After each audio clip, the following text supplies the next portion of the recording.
Prepare for takeoff, please.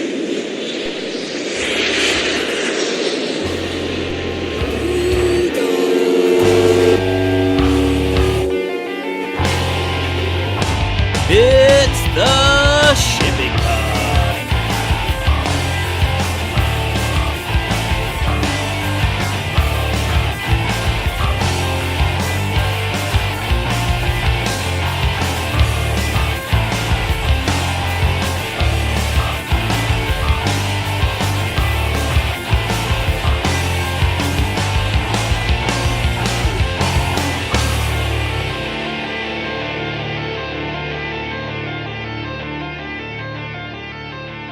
Hello and welcome to the Shipping Pod. I am your host, Tim Dooner, here today with another historic episode of the show. But first, if you like today's episode, you can give back to the show in one of two ways. The first is you could rate and review the show on iTunes. Reviews help the rating and placement of the show, be great to get on new and notable. And last week, many of you did. We got, 12 new reviews in the past week, so you guys are listening. I really appreciate it. Everybody who went out took the time to do that. Fantastic. Keep it up. And the other way is via our Patreon. That is patreon.com/theshippingpod. That is patreon.com/theshippingpod. Patreon is a site that allows you, the listener, to give back to the show in a variety of different ways. There's perks involved, from on-air shoutouts to light advertising. Go on the website. All of the details are there. Check it out. It would be much appreciated. So to warm up for today's show, I was on story duty for my son, and the books I picked were Where the Wild Things Are. Everyone knows that. It's a classic. And the other one was Giraffes Can't Dance. This is about a giraffe named Gerald. He's big and awkward and can't dance, and all the animals in the jungle are kind of a jerk to him about it. They mock him. He gets really sad. He walks off into the woods, forlorn, till he meets a cricket. The cricket gives him some advice that he needs to get the music in his soul and in his spirit. It inspires Gerald, and he becomes the greatest dancer in the jungle. But that's neither here nor there. How was your week? Mine was something else, man. My best friend of 23 years, he was going to have an engagement party. He did have an engagement party on Friday. Calls me up on Thursday, the day before, and this guy never calls me on the phone. We just don't talk on the phone. We deal with it in person or via text. So when I get a text from him that says, are you alone? Call me as soon as you can. I know something big is up. So I dial him up. I get him on the phone. My buddy is like, is Jess there? Jess is my wife. I'm like, no, I'm all alone. Can you keep a secret? Can you keep it from her? And geez, man, I know he'd been super stressed about the wedding, so I'm just praying he doesn't say something crazy, like his fiance is buried in the backyard, or he's getting cold feet, he's down in Mexico, or he's off in Vegas. I have no idea what this guy's going to say. Well, calls me up and he's like, yeah, hey guy, I got a secret to tell you. You can't tell your wife, you can't tell anybody. Tomorrow night, it's going down. I'm actually getting married at the engagement party. So go there. I already had a best man speech written because we were going to do that at the engagement party. It had all kind of come together really quickly. They didn't want to deal with the whole rigmarole of a huge expensive wedding, so they were going to do this engagement party and then have a small private ceremony. Well, for whatever reason, they just decided to turn this thing into the wedding. So I went up, I did my best man speech, went over pretty well, I think. And then, very next moment, corsage is put on. Bride comes out of nowhere in a wedding dress. Justice of the peace is there. And, they're married. Wow. Surprise wedding. So everyone who thought they were just going to an engagement party lucked out and got the full shebang. When you talk about weddings, man, when I got married, I went to Arthur Murray Dance School, and I took some lessons with my wife, so I didn't look like a total fool on the dance floor. Our instructor at Arthur Murray was Adrienne Hazlitt Davis, she's the dancer who in the Boston Marathon had lost her foot from the bombing attack in Boston, had to get amputated, eventually ended up on Dancing with the Stars. She's been on the news a number of times. Great girl, and a horrible thing happened to her, but she was our initial trainer over at Arthur Murray, and I learned some dance steps there, and then here we are, flash forward at my buddy Greg's wedding, and I don't know, I still felt like Gerald the giraffe out there moving around, before cricket, like pre-cricket Gerald the giraffe. I still feel like I can't dance. I don't have the music in me. But either way, great celebration, fantastic time. super happy for them, wasn't expecting the surprise wedding, and I only knew like 24 hours in advance. What else? Well, I'd mentioned a few times I'd been using MyFitnessPal, I'd been weightlifting, I'd been on this diet to get a lot of protein, etc.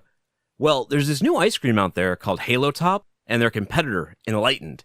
And these are pints of ice cream that, I guess they use sugar alcohols in them and probiotic fiber. I'm not sure exactly how the secret sauce is made, but they're pretty decent ice creams, and a pint of coffee Enlightened, for example, is 60 calories per serving, 4 servings per pint. You got 240 calories for the entire pint, 24 grams of protein, so you can really crush the entire thing in one sitting and live a little guilt-free, instead of drinking a protein shake, you got some ice cream here. I highly recommend both Halo Top and Enlightened. They're strong offerings. For Halo Top, I've only had birthday cake. I don't know why I bought birthday cake, because it's not a flavor I would typically gravitate towards, but for whatever reason, I picked up the birthday cake. I'm not going to deduct points for not liking birthday cake, because the consistency of the ice cream, the creaminess, was fantastic. Since then, though, I've been getting Enlightened instead, just because it's $1 cheaper. Thought I'd give it a shot. The first one I tried was the coffee. As I mentioned, 240 calories a pint. That one is fantastic. Tastes very similar to Halo Top. Creamy consistency. Then I tried Red Velvet Cupcake. I didn't even know what Red Velvet Cupcake was before. I know it's really popular, but I'd never eaten it. I thought it would be raspberry. It turns out that Red Velvet Cupcake is just red chocolate. It tastes a lot like cocoa. That flavor was pretty good. They had some sort of marshmallow fluff swirl in there. You could tell the swirl was diet, but all in all, strong flavor. I'm going to give the Red Velvet a B+. I'm going to give the coffee a solid A-. And last night, I had the peanut butter chocolate chip. Very, very strong offering. Couple more calories than that one. I think it's 400 calories for the whole pint, but very delicious. That's it's an A-, A range. So either way, you take those flavors, for example, take the coffee Enlightened, 240 calories for the whole pint, even go half it. You could make yourself a sundae. Put some Jimmy's on there, put some hot fudge on there, twirl some whipped cream, and you're probably looking at under 400 calories for a sundae, even less, depending on how much of the Enlightened you scoop in there. I'm a big proponent. If you see them in your grocer's freezer, they're the hottest thing in the aisle. There might be a line. So just go towards the line in the ice cream aisle, and you'll find the Halo Top, and you will find the Enlightened. Wonder what their supply chain looks like right now. The only other thing I've been up to, as I mentioned in previous episodes, my son, again, he's been really into Ninja Turtles, so I've been revisiting the old movies. Recently, we watched the one from 1990. We've been watching the cartoon. I watched the latest one, Out of the Shadows, the CGI one.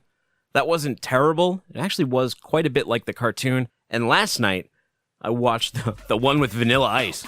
Go Ninja, go Ninja, go. That's right, Teenage Mutant Ninja Turtles 2, The Secret of the Ooze. Going back and watching this film from their new eyes. And I'm seeing this through a 2.5-year-old's eyes instead of my own. And I remember this came out when I was either 13 or 14, and I thought it was super lame. I thought they lost the magic of the original movie. However, my son really seemed to enjoy it, the cheesiness of it, and looking at it from that perspective, I can see some value in it, and I like the kitsch 90ness of Vanilla Ice in there. Who doesn't like Ninja Rap? That's another, Cool as Ice. You guys ever see that film? If you have Amazon Prime, there's a Riff Tracks version of Cool as Ice, which is, I don't know if you're familiar with Mystery Science Theater 3000, but if you are, the Riff Tracks is basically the guys who started Mystery Science Theater 3000 talking over Cool as Ice. Some good jokes in there. It's on Prime for free, so Amazon Prime account, Vanilla Ice fan, because who isn't? Check it out. Speaking of, one of the gifts that I gave to my buddy for his wedding was a ticket to see Corey Feldman and the Angels. They're playing in Haverhill in July at some place called the Whiskey Bar or the Whiskey Saloon. Seems like the perfect location for this type of event. I'm psyched. I've wanted to see Corey Feldman forever play. I need to hear him sing the Lost Boys song, and I really need to hear him sing Go For It. And not just sing it, but dance. Dance to Go For It. I hope he does the dance that he did on the Today Show. And who's the guy on there? Billy Bush? Well, Billy Bush, he totally mocked Corey Feldman. And, we all know what happened to Billy Bush after that. So that's what you get for mocking the Feldster. I'm going to be there for you, Corey, at the show with my buddy. Today's topic is the Panama Canal. one of the 7 wonders of the world. And since the Panama Canal expansion began commercial operation in June of last year, I thought it apt to cover this marvel of engineering. And today we're going to cover the first part, which is the history and development of the Panama Canal up until its opening. So strap in, because we're about to jump in the wayback machine. That's right. Writings about a canal across the Isthmus of Panama date as far back as 1534, when Holy Roman Emperor and King of Spain, Charles V, ordered a survey for a route through the Americas that would ease the voyage for ships traveling between Spain and Peru. The Spanish were quick to learn that such a route across the mountainous jungle terrain would be impossible, and the idea would be shelved for a few hundred years. Over time, a number of nations attempted solutions to expedite trade in the area. There was the ill-fated Darien scheme that was launched by the Kingdom of Scotland. Their aim was to establish an overland trade route that could act as an intermodal service to bridge cargo from east to west. In less than 2 years, the project was abandoned as inhospitable conditions proved too challenging. The British went as far as to contract an Atlantic-Pacific Canal in 1843, but ground was never broken and the project stalled.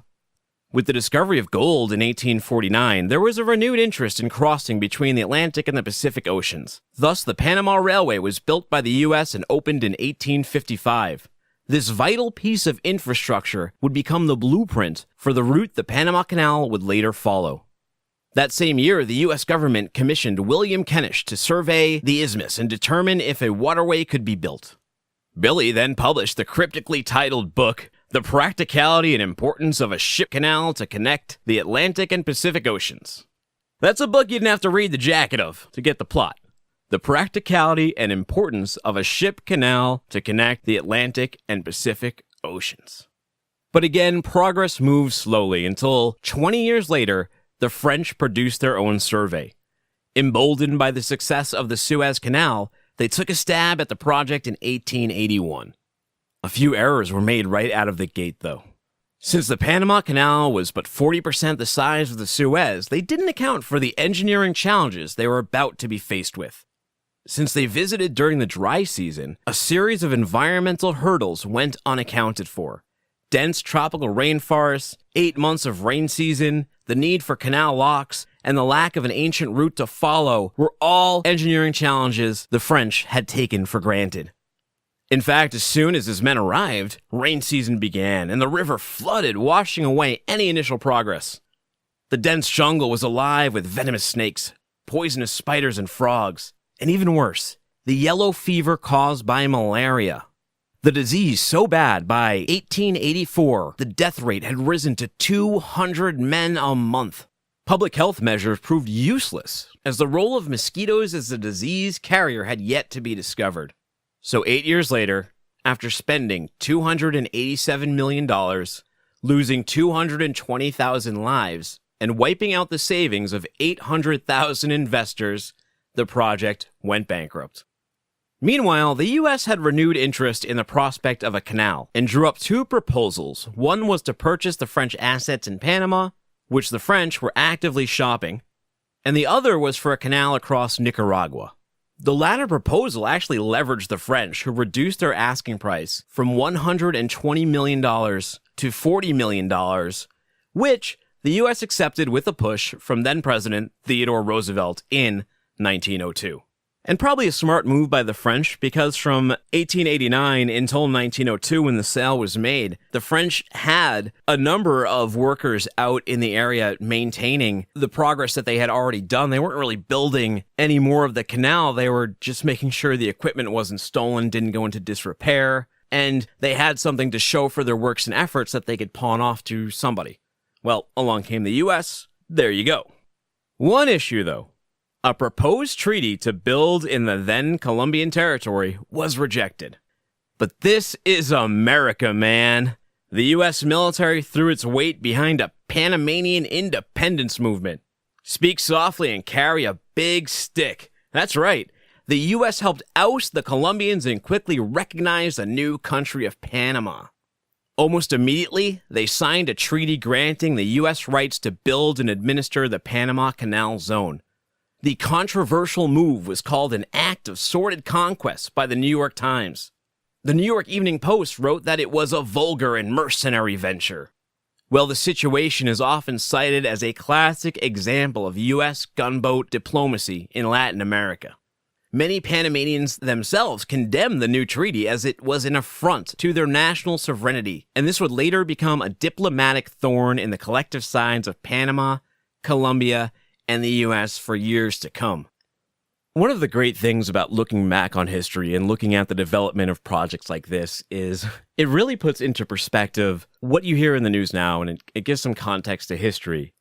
I think with social media and the news networks themselves focusing almost more on an entertainment aspect, and that's been, ever since CNN started with Crossfire, the news channels like MSNBC, CNN, Fox News, they obviously want to push a slant and an agenda, but they also try and make television personalities out of their hosts.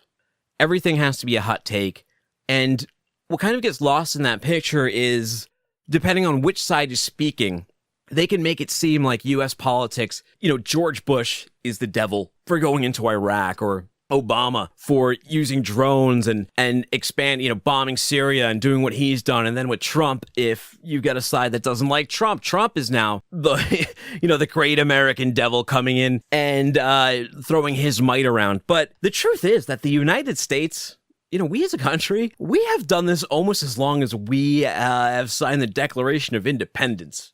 I mean, like it or not, the American way has been, it's been our way or the highway.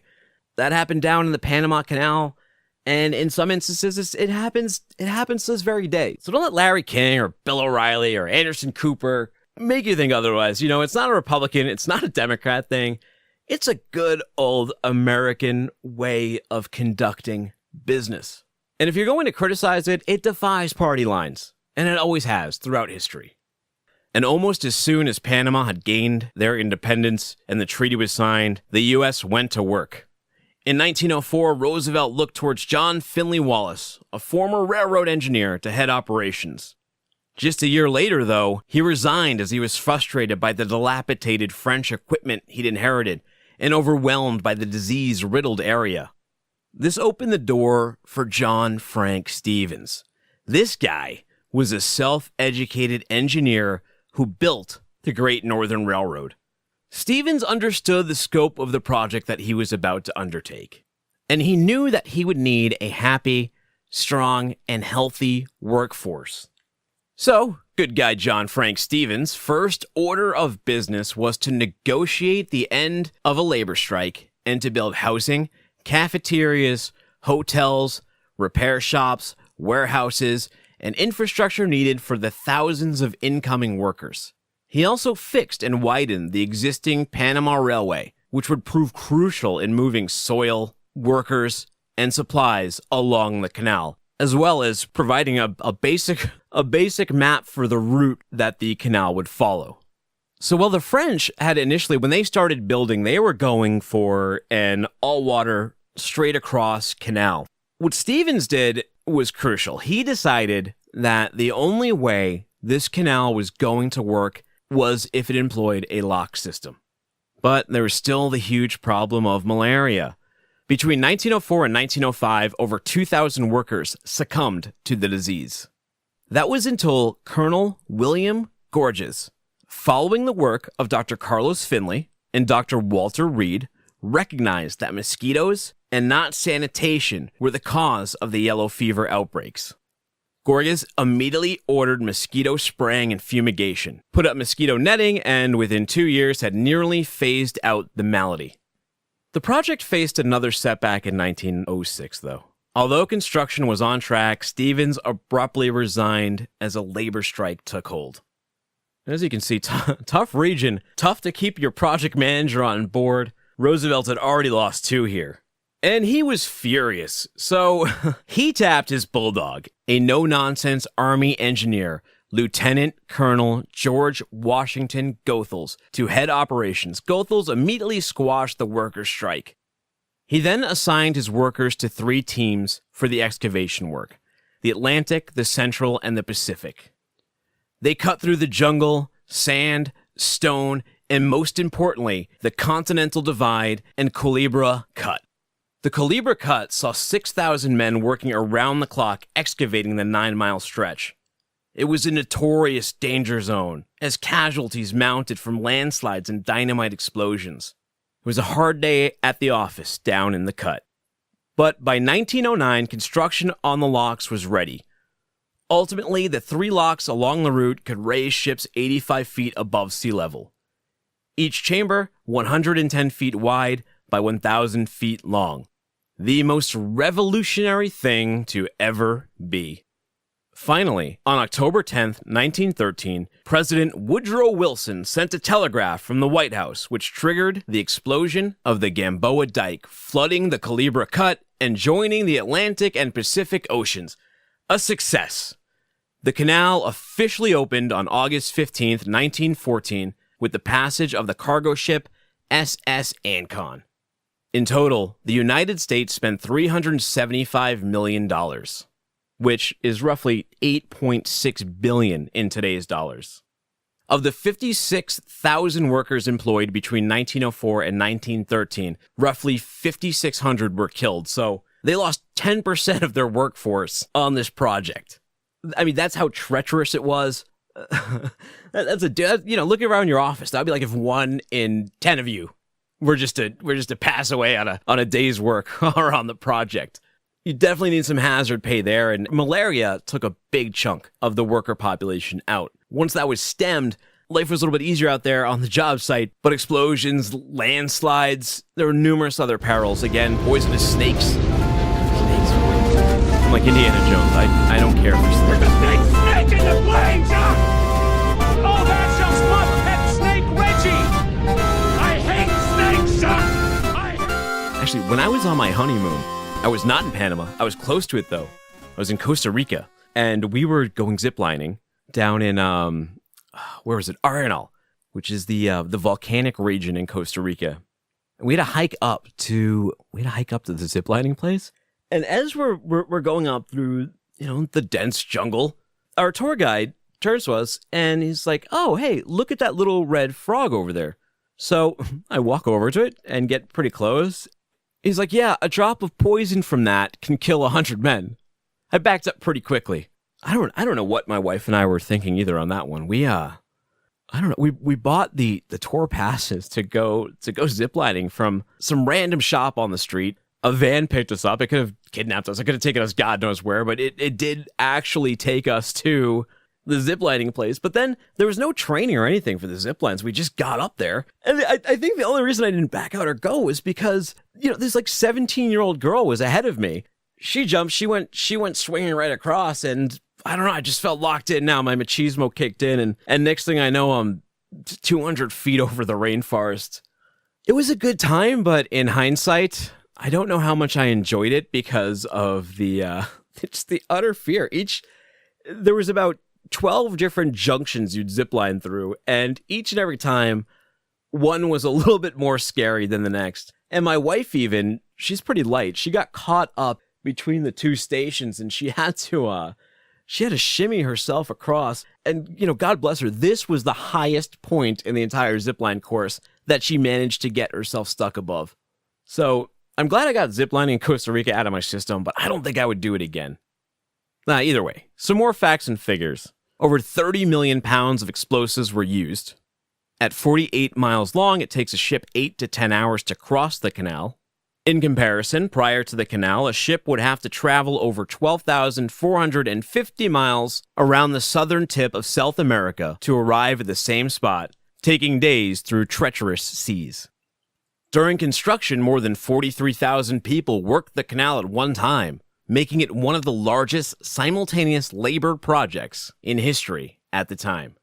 So as we said, it cost $375 million, so to make that money back, the canal is supported by tolls, which are based on cargo or weight.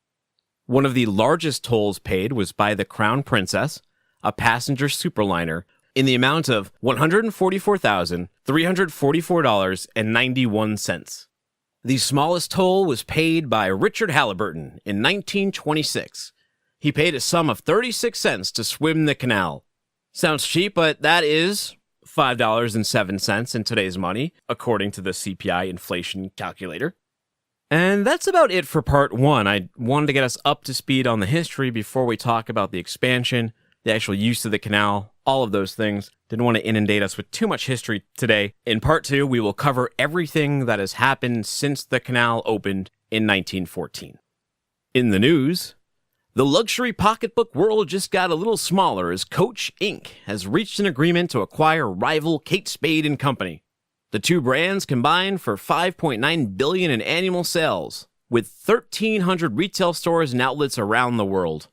Coach, which recently began employing a new retail strategy, looks to pull back from department and discount stores while increasing their own offerings online and in their retail stores. Me personally, being a guy, I'm not that big into handbags or pocketbooks or attaché cases, but be as it were, very familiar with Gucci and Louis Vuitton. Sounds like Coach is taking a page out of Louis Vuitton's playbook. You're not going to find Louis Vuitton bags in, Dress Barn or Kohl's. Not that Coach is there, but perhaps Bloomingdale's, get them off the discount shelves, control the pricing a little bit better. And as we've covered almost every week, it looks like a lot of retail strategy is moving back to just going direct to consumer. But either way, good luck to them. With those 1,300 combined retail stores, Coach has said that they're not planning on closing any of them, but according to the Wall Street Journal, analysts seem to think otherwise. Target is beginning to test a new service called Target Restock, which will replenish consumers' household goods similar to Amazon Now. And that's what the article says, but I wonder if they meant Amazon Subscribe and Save service. Because Amazon Now is, in my understanding, that's when they give you like the little fob button where you put it next to your Tide and you click the Tide button. And it's a specific button for Tide, but when it's running low, they'll Amazon Prime over more Tide to you when you do your last load. But you control that. You have to actually press the button yourself. Amazon Subscribe and Save, you set up delivery and it comes monthly. You can't get it before they send out your bulk shipment. They usually arrive.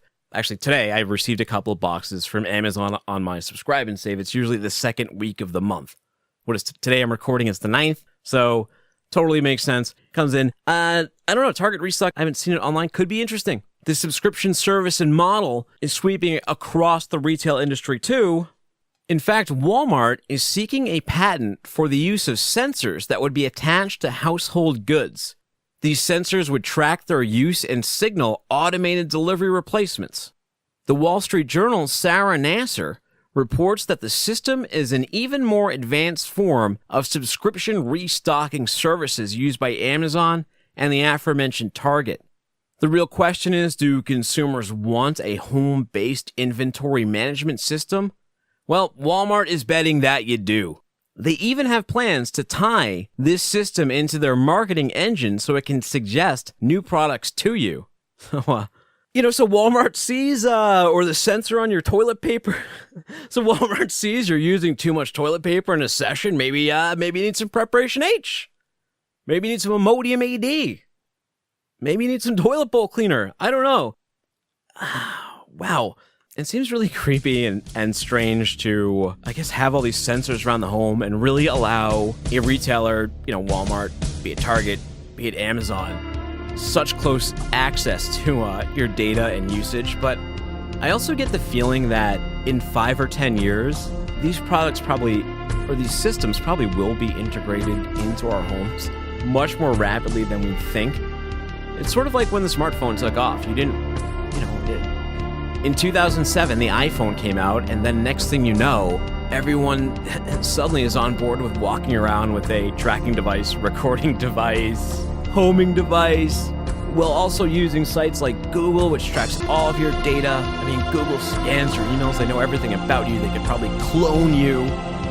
It's scary. It's scary to think about all this data out there. And it sounds a little invasive for Walmart to know exactly how many slices of toilet paper I use per jam.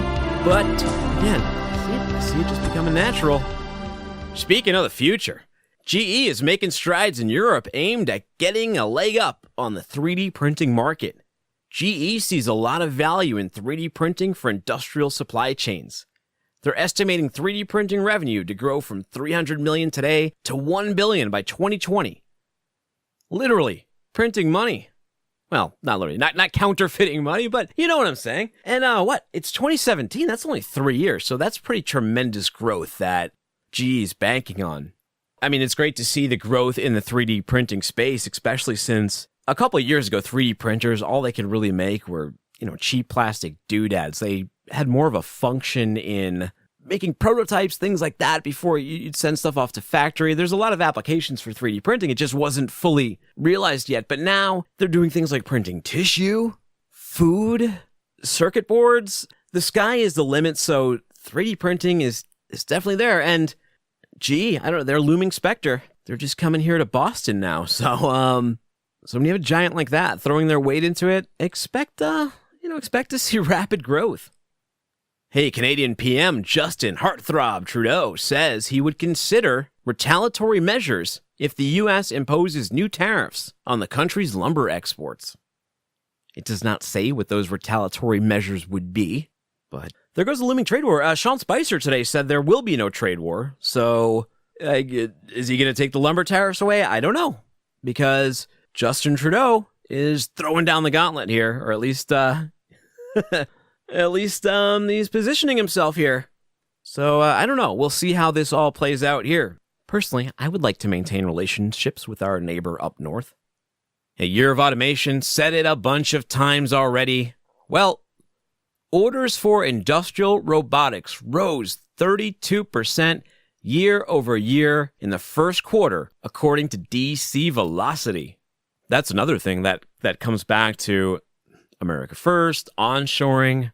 How many jobs would it really create, at least in the factory sector, as automation is really going to be the game changer over there, not just on our shores, overseas in China, India, Asia, throughout the world. So a lot of spaces and a lot of invasive technology, a lot of paradigm shifts are going to be occurring rapidly within the next 10 years. So keep an open mind, be nimble, try to future-proof yourself as much as you can.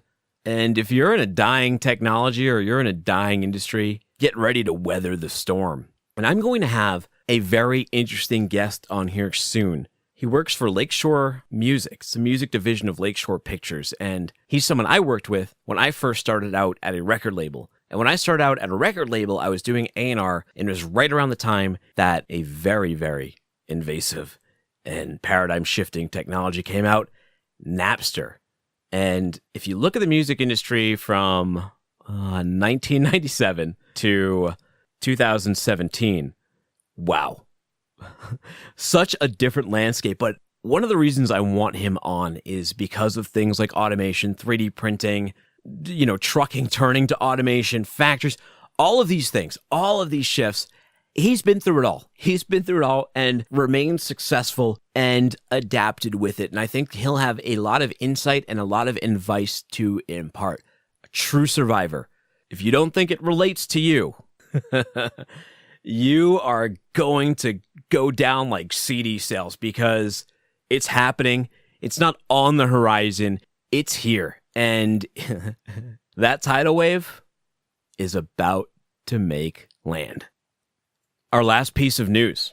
Really, really interesting. Big news for the East Coast. The biggest ship to ever call the East Coast, the Costco development, arrived in the Port of Virginia early Monday morning. The ship, measuring over 4 football fields in length, carries 13,092 TEUs. It arrived on Monday, had a brief visit, left today, which is Tuesday, after unloading a scant 2,000 TEU. It was just a trial run, see if the big ship could get into port. You don't want to overload one of these things when you're bringing something that size in for the first time. You obviously don't want to run aground with a ship that size and, go back to our shipwreck episode. Nobody wants to be that sea captain. The ship, which arrived via the Panama Canal, moves on to Savannah, then Charleston, before returning to Asia. This particular big ship won't service the Northeast due to restrictions with the Bayonne Bridge at the Port of New York, New Jersey, which restricts vessels to 9,800 TEUs. However, last week, New Jersey Governor Chris Christie announced that the $1.6 billion project to raise the Bayonne Bridge would wrap by June 30th, which, good news, 6 months ahead of schedule. That's going to enable ships of up to 18,000 TEUs to pass under it. So here comes the big boys. I'm sure one of the reasons Costco sent the development down there was to start picking up the routing, but I'm sure that will eventually call New York, New Jersey. It's never going to hit Boston because Boston, I think our biggest capacity is 8,000 TEUs. Am I overstating that? I know that the Africa came in, I believe it was last year. And our previous capacity, I believe, was 4,000 TEUs. That came in, it was 8,000 TEUs, nearly doubling it. Much, much smaller port over here in Boston. So we won't get the huge guys, but still be nice to see them come up to New York, New Jersey. Can always truck things back there. Always nice to have other options, especially dealing with clients. Give them other routing. And, I'm not really sure what that would do for market pricing or capacity or those kind of things. But still, nice to see Bayonne Bridge moving that up. Going to be a game changer. Again, used to be, 9,800 TEUs, going up to 1,800 TEUs, so nearly doubling the size. These superliners we've been talking about, they're on their way to the Northeast.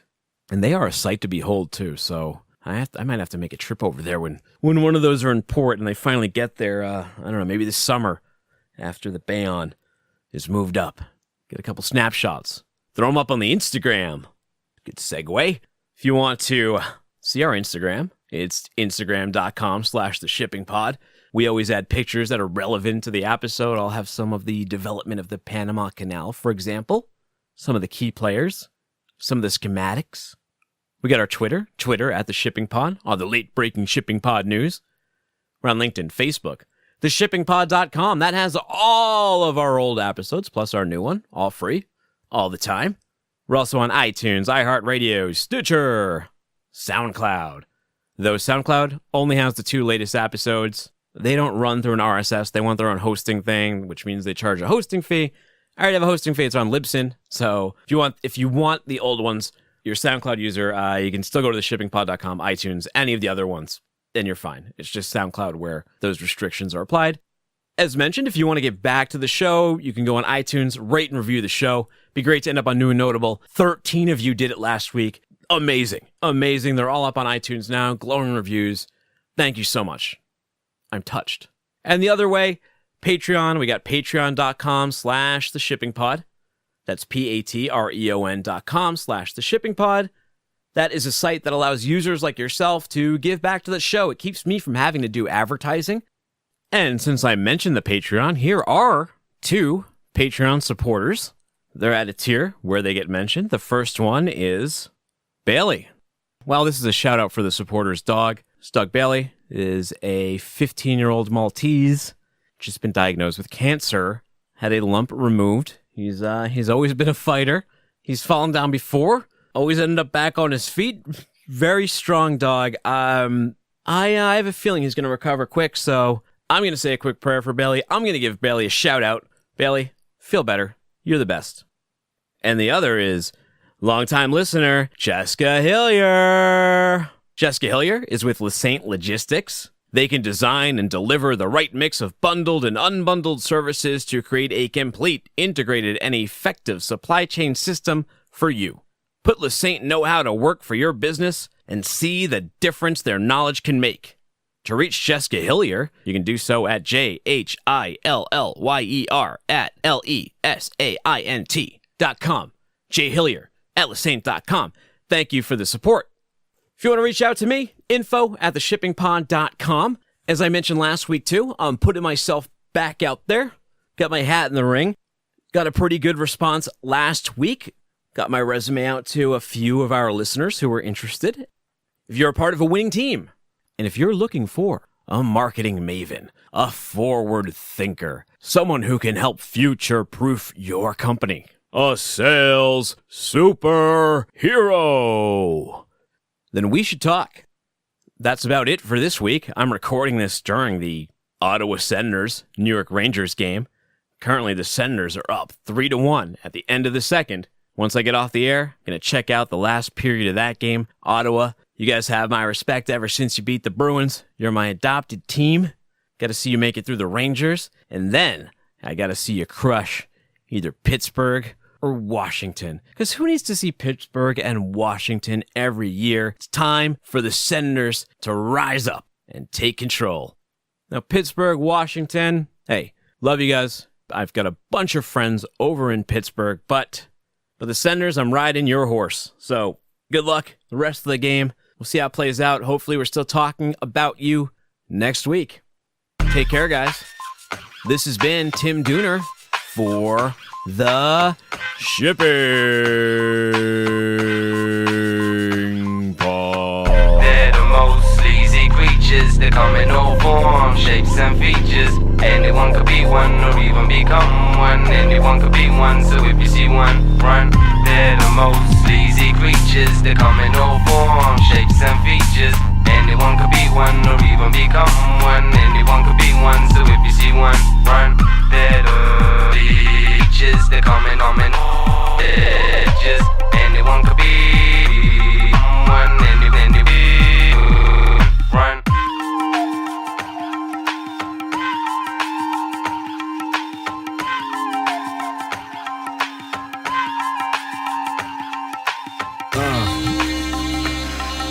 Snakes, reptiles, cold-blooded suckers.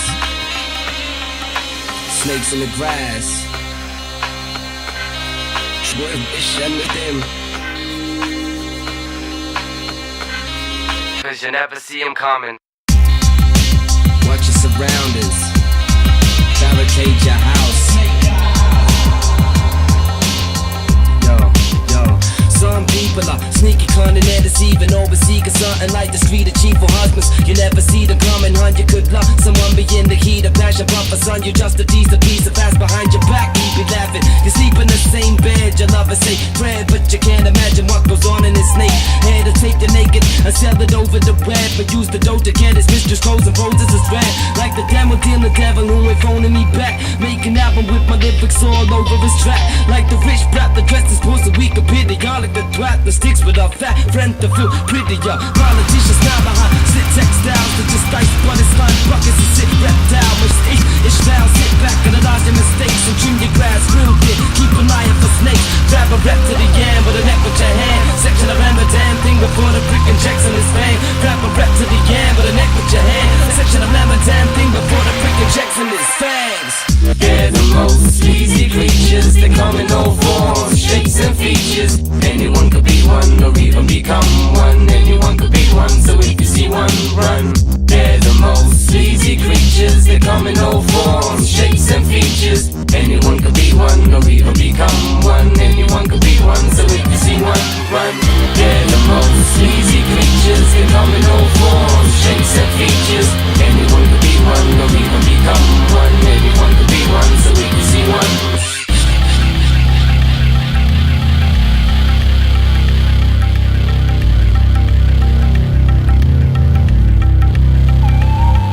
Got tricked in the cozy garden, so Cody like the dozy French by Mr. Smarty Sarkozy and the nosy paparazzi stole the man with a smudge. Really young, very witty jokes digging up dirt. The father you hover around you, the job of you horrible sentences down in the cocky article. Hot-headed snakes spread rumors of selling, 'cause they own petty lies and silly jokes that they worth telling, and I can smell them. Cheaper than hateful creatures, come in hundreds of forms, shapes and features. Anyone could be one or even become one, and anyone could be one, so if you see one, run. Don't let him in it, that you seen, you can't become a devil's ten. Never ever settle in possession, leaving shit his enemies. God to put in his mug, he just spirit like put it in grub. He quickly drag you, push him and shove you, talk your off, nigga. Buddies are telling him all, you're a friend.